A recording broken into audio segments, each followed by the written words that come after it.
بسم اللہ الرحمن الرحیم، السلام علیکم ورحمۃ اللہ۔ آج تیسری کلاس ہے۔ کل ہم نے علم کی تعریف پڑھی تھی، 5 تعریفیں پڑھی تھی، اور ہم نے علم کی وجود کے اعتبار سے پہلی تقسیم پڑھی تھی کہ علم کی ابتداءً 2 قسمیں ہیں، علم حضوری اور علم حصولی۔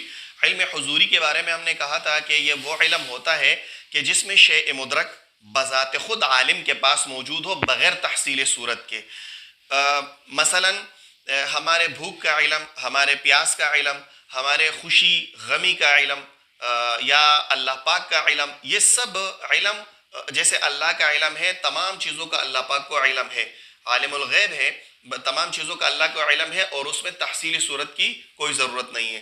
یا جیسے مثال کے طور پر ہمارے بھوک کا علم ہے، پیاس کا علم ہے، تو یہ بذات خود یہ علم، یہ پہچان ہمارے اندر موجود ہے، ہمارے دماغ میں، اور اس میں تحصیلی صورت کی کوئی ضرورت نہیں ہے، تو اس کو علم حضوری کہتے ہیں۔ ٹھیک ہے، وہ الگ بات ہے کہ ہمارا علم حضوری پھر حادث ہے اور اللہ کا علم قدیم ہے۔ اور دوسری قسم علم کی تھی علم حصولی۔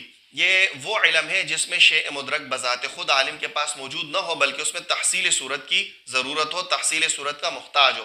جیسے مثال کے طور پر ہمارا علم زید پر، ٹھیک ہے، تو زید کا علم ہمارے پاس بذات خود نہیں ہوتا، بلکہ ہمیں اس کو دیکھنا پڑتا ہے یا اس کو سننا پڑتا ہے، اس کو دیکھنے کے بعد اس کی صورت ہمارے دماغ میں حاصل ہوتی ہے، تو اس میں حصول کا محتاج ہوتا ہے وہ علم، تو اسے علم حصولی کہتے ہیں۔ یہاں پر یہ جو علم کی تقسیم ہے، یہ علم حصولی کی تقسیم ہے۔ تو کہا کہ علم کی 2 قسمیں ہیں۔ یاد رکھیے آج کے سبق میں 2 باتیں ہیں، ایک علم کو 2 قسموں میں تقسیم کرے گا، ایک تصور اور تصدیق۔ تو آج کے سبق میں تصور کی تعریف اور اس کی مثالیں ہیں، اور دوسرا اس تعریف میں لفظ حکم آئے گا، تو حکم کی 2 تعریفیں بیان کرے گا، بس یہ 2 باتیں ہیں۔ ٹھیک ہے، تو کہا کہ وَيَنْقَسِمُ عَلَىٰ قِسْمَيْنِ، علم تقسیم ہوتا ہے مزید 2 قسموں پر، یعنی علم کی مزید 2 قسمیں ہیں۔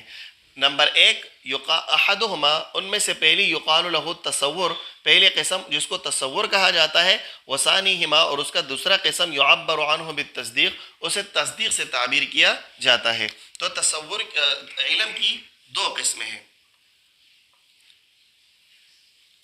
تصور اور نمبر 2 تصدیق۔ یاد رکھیے تصور وہ علم ہے کہ جس میں صرف فوٹو، صرف کسی شے کی تصویر، کسی شے کی صورت ہمارے دماغ میں آ جائے اور اس میں حکم نہ لگا ہو، یعنی اس میں یہ بات نہ ہو کہ یہ چیز ہے یا نہیں ہے۔ مثال کے طور پر ہم زید کی طرف دیکھتے ہیں تو زید کا علم، اس کی صورت ہمارے دماغ میں آتی ہے، لیکن اس میں یہ بات نہیں ہوتی کہ زید کھڑا ہے، بیٹھا ہے، لیٹا ہے، بھاگ رہا ہے، کھانا کھا رہا ہے، نماز پڑھ رہا ہے، وضو کر رہا ہے، اس قسم کی کوئی چیز نہیں ہوتی، یا کھڑا نہیں ہے یا نماز نہیں پڑھ رہا، تو اس کے متعلق اس پر نہ کسی چیز کی حکم ہوتی ہے، کسی چیز کا حکم ہوتا ہے، اور نہ اس سے کوئی حکم سلب ہوتا ہے، فقط وہ تصویر ہمارے دماغ میں آ جاتی ہے۔ یا مثال کے طور پر قائد اعظم مزار، روٹی، پیزا، کسی بھی چیز کی صورت جو حکم سے خالی ہو اور ہمارے دماغ میں وہ صورت آ جائے، اس کو تصور کہتے ہیں۔ ٹھیک ہے، جیسے کوئی بھی بندہ ہو اور وہ صرف اشیاء کے بارے میں سوچے، ٹھیک ہے، اس پر کوئی حکم نہ لگائے، تو لوگ اس کے کہتے ہیں یار کیا تصورات میں لگے ہوئے ہو، تصورات میں سوچ رہے ہو آپ۔ ٹھیک ہے، تو تصور اس علم کو کہتے ہیں، اس صورت کو جو فقط دماغ میں آئے اور اس میں حکم وغیرہ نہ لگا ہو، جیسے تپائی، پنکھا، میز، مختلف اشیاء کی صورتیں ہمارے دماغ میں آتی ہے اور اس میں کوئی حکم نہ لگا ہو، حکم سے وہ صورت خالی ہو، تو اس کو تصور کہتے ہیں۔ ٹھیک ہے، یہ سمجھ آ گیا ہوگا۔ پھر تصور کی یہ تعریف، یعنی وہ صورت جو حکم سے خالی ہو، تصور کی یہ تعریف، یہ اپنے کئی 5 قسموں کو شامل ہے۔ مثال کے طور پر تصور کی ایک تو قسم یہ ہوگی کہ وہ جو چیز جس کا علم حاصل ہوتا ہے، وہ چیز جس کی صورت ہمارے دماغ میں آتی ہے، وہ یا تو ایک ہوگا یا متعدد ہوگا۔ اگر وہ ایک ہے، مثال کے طور پر زید یا پن کا یا کوئی بھی چیز اگر ایک ہے تو پھر بھی تصور، اور اگر وہ متعدد ہے تو پھر 2 حال سے خالی نہیں، یا اس میں نسبت ہوگا یا نہیں۔ اگر نسبت نہیں ہے اور متعدد ہے تو پھر بھی وہ تصور، یعنی وہ تصور کی دوسری قسم۔ ایک تصور کی پہلی قسم تو یہ ہو گئی کہ وہ ایک چیز ہو اور حکم سے خالی ہو، دوسری قسم یہ ہو گئی کہ وہ متعدد ہو اور نسبت سے خالی ہو، نسبت اس میں نہ ہو، جیسے زید، عمر، بکر، پنکھا، ٹھیک ہے، عمران خان، تربوز، باغیچہ، یہ ساری متعدد چیزیں ہیں لیکن آپس میں ان کی کوئی نسبت نہیں ہے، لہٰذا یہ تصور کی دوسری قسم ہو گئی۔ تیسری قسم یہ ہے کہ اگر وہ متعدد تو ہے لیکن ان کے درمیان نسبت ہے، اگر ان کے درمیان نسبت ہے،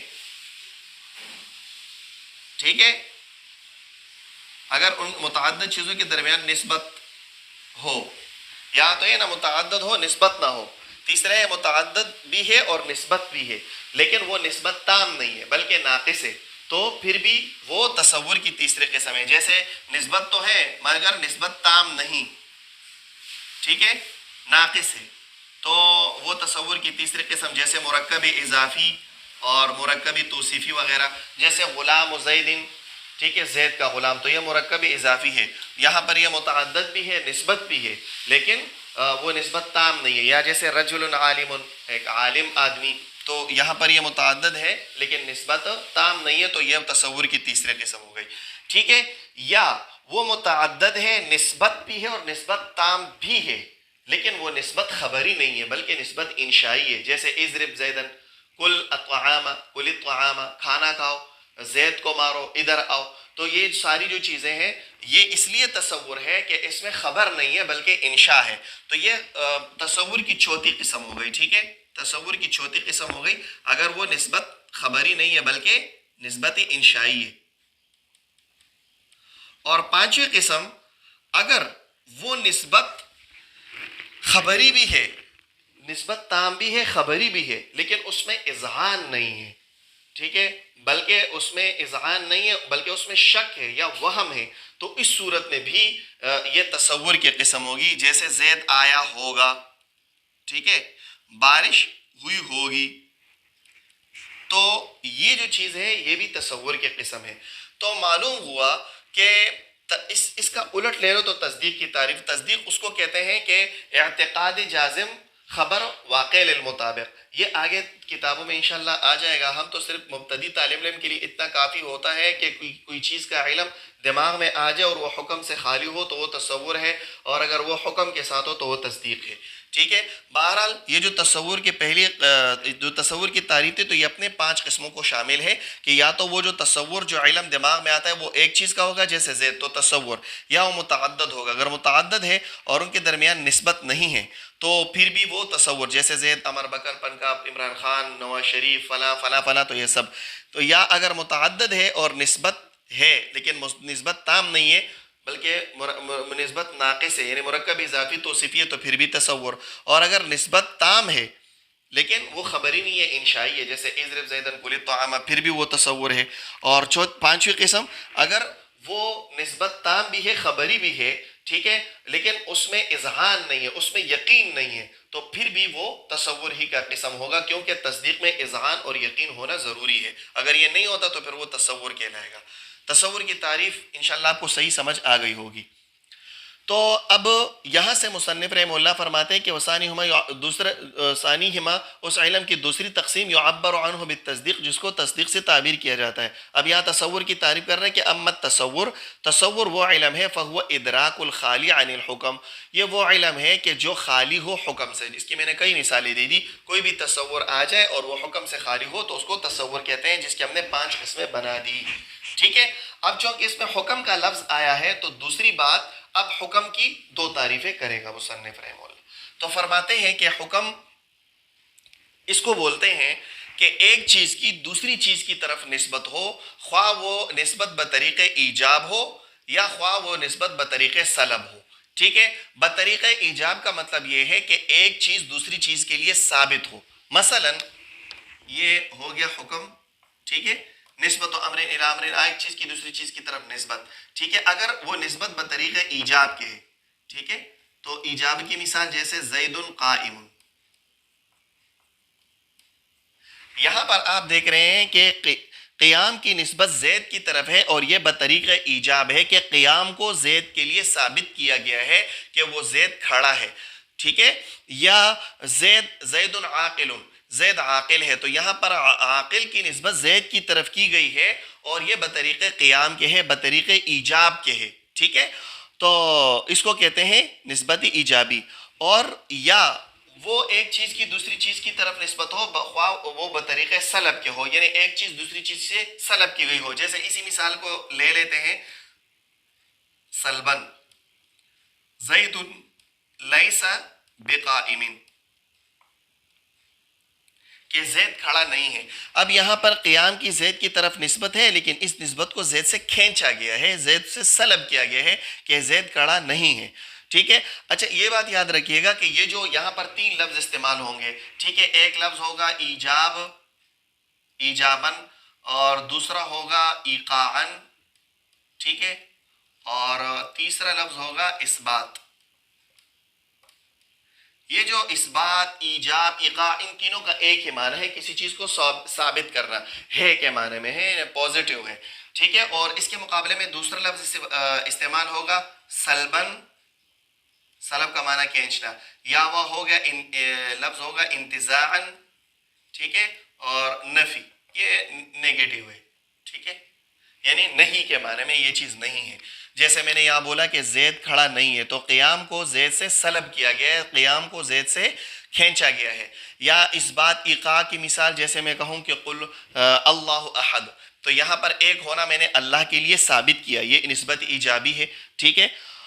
اور یہاں میں کہوں کہ محمد الرسول اللہ، تو یہاں رسول ہونا میں نے محمد صلی اللہ علیہ وسلم کے لیے ثابت کیا، تو اس کو نسبتی ایجابی کیا. تو دو چیزوں کی آپس میں نسبت ہے، ایک چیز کی دوسری چیز کی طرف نسبت ہے اور نسبتی ایجابی ہے.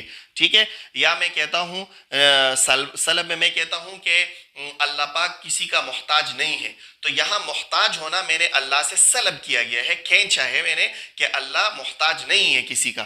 تو یہ نسبت آپ کو سمجھ آ گیا ہوگا کہ ایک چیز کی دوسری چیز کی طرف نسبت ہو، جیسے قیام کی زید کی طرف نسبت ہے، خواہ وہ بطریق ایجاب کے ہو، یعنی ایک چیز دوسری کے لیے ثابت ہو جیسے قیام زید کے لیے ثابت ہے، یا بطریق سلب کے ہو، یعنی ایک چیز دوسری چیز سے کھینچی گئی ہو، وہ حکم کھینچا گیا ہو، سلب کیا گیا ہو. جیسے قیام کو یہاں پر زید لیس بقائم میں قیام کو زید سے سلب کیا گیا ہے. ٹھیک ہے. تو یہاں پر یہی تعریف کر رہے ہیں کہ والمراد بالحکم، یہاں جو حکم کا لفظ ہے، اس حکم سے مراد یہ ہے کہ نسبت امر الی امر آخر ایجابا او سلبا، کہ ایک چیز کی دوسری چیز کی طرف نسبت ہو، ایجابا خواہ بطریق ایجاب کے ہو یا سلب کے ہو. کہتے ہیں اگر یہ دو لفظ آپ کو سمجھنا ہے نا، پسند آپ کو نہ ہو تو وَإِن شِئْتَ، اگر آپ چاہو تو یوں بھی کہہ سکتے ہو ایقاعا اور انتزاعا. جیسے میں نے کہا ایجاب اور ایقاع کا ایک معنی ہے نا، تو یہاں کہتے ہیں ایجابن کی جگہ آپ ایقاعا کہہ سکتے ہو، سلبن کی جگہ آپ انتزاعا کہہ سکتے ہو. ٹھیک ہے. آپ کی مرضی ہے. تو یہ حکم کی ایک تعریف کی ہے. اور کہتے ہیں کہ بعض لوگوں نے حکم کی دوسری طرح بھی تفسیر و تعریف کی ہے. وقد یفسر الحکم، اور کبھی کبھی حکم کی تفسیر و تعریف کی جاتی ہے بوقوع النسبت او لا وقوعها، نسبت کے وقوع کے ساتھ اور یا نسبت کے وقوع کے سلب کے ساتھ. ٹھیک ہے. یعنی نسبت کے وقوع کے ساتھ یا اس کے عدم وقوع کے ساتھ. ٹھیک ہے. کہ یا نسبت واقع ہے او لا وقوعها، یا نسبت واقع نہیں ہے. جیسے یہاں پر پہلے ایجابن، اور یہ ایک ہی چیز ہے وقوع النسبت. جیسے یہاں پر قیام کے لیے زید، قیام جو ہے یہ زید کے لیے ثابت ہے، تو یہ وقوع النسبت ہے. ٹھیک ہے. او لا وقوعها کہ نسبت واقع نہیں ہے. تو یہاں پر جیسے قیام کو زید سے سلب کیا گیا ہے اور قیام کو زید پر واقع نہیں کیا ہے. ٹھیک ہے. کما اذا تصور، تو یہاں پر یہاں سے اب یہ تصور کی تعریف مثال دے رہے ہیں. جیسے یہاں پر تعریف کی تھی کہ وہ علم یا وہ صورت جو خالی حکم سے، اس کی مثال یہ ہے. کما اذا تصور زیدن، جیسے آپ صرف زید کا تصور کرے وحدہ او قائما، یا صرف قیام کا تصور کرے اکیلے، من دون بغیر اس بات کے ان تثبت القیام لزید، کہ آپ قیام کو زید کے لیے ثابت کرو. مطلب زید قائم میں آپ صرف زید کا تصور کرو، یا صرف جو ہے نا قیام کا تصور کرو، یا صرف عاقل ہونے کا تصور کرو، یا صرف قابل ہونے کا تصور کرو، یا صرف کاتب ہونے کا تصور کرو. ٹھیک ہے. لیکن اس طور پر تصور کرے کہ آپ قیام کو زید کے لیے نہ ثابت کرے او تسلبہ عنہ، اور نہ ہی اس کے لیے سلب کرے، بلکہ الگ الگ ایک چیزوں کے آپ تصور کرے. زید کا الگ تصور کرے، قیام کا الگ تصور کرے. ٹھیک ہے. یا کتابت کا الگ تصور کرے، یا عاقل ہونے کا الگ تصور کرے، بغیر اس کے کہ نہ قیام، کتابت وغیرہ آپ اس کے لیے نہ ثابت کرتے ہو اور نہ اس سے سلب کرتے ہو. ہر ایک کے الگ الگ تصور کرو. تو ظاہر ہے جب الگ الگ تصور کرو گے تو وہ ایسا تصور اور ادراک ہوگا جو حکم سے خالی ہوگا، کیونکہ نہ آپ اس کے لیے ثابت کر رہے ہیں اور نہ آپ اس کے لیے سلب کر رہے ہیں، تو وہ تصور ہی کہلائے گا. ٹھیک ہے. تو آج کے سبق میں ہم نے تصور اور اس کی قسمیں پڑھی اور حکم کی دو تعریفیں اور اس کی وضاحت پڑھی. ٹھیک ہے. آج کے لیے یہی کافی ہے. انشاءاللہ پھر کل سے تصدیق کی تعریف اور اس کی اقسام آگے تفصیل پڑھیں گے انشاءاللہ. السلام علیکم.